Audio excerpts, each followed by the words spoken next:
Александр, что ты думаешь об этом дурдоме, блядь? Я там заказал мясо, сейчас привезут. Приготовим шашлык. Я Сереге спросил, говорю, мясо есть? Он говорит, хуя, вон смотри, сколько, блядь, мяса сидит, блядь.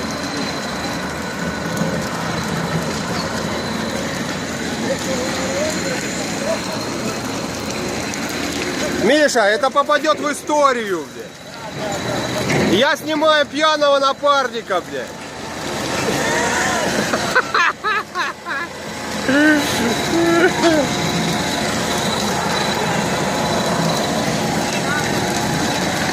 Охуенный пионерский костер, блядь. Это поджег я. Кто? А ну покажи. Я.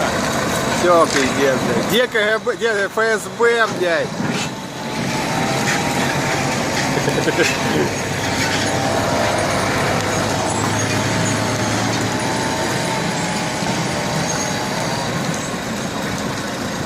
Тут взорвалась нейтронная бомба, все к хуям разнесло, блядь.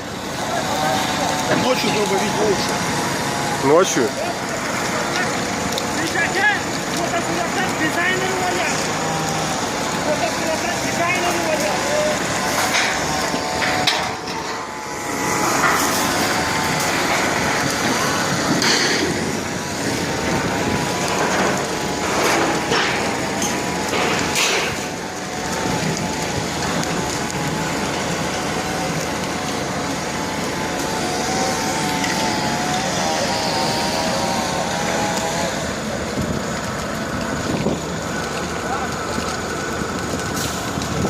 Я с новой прической.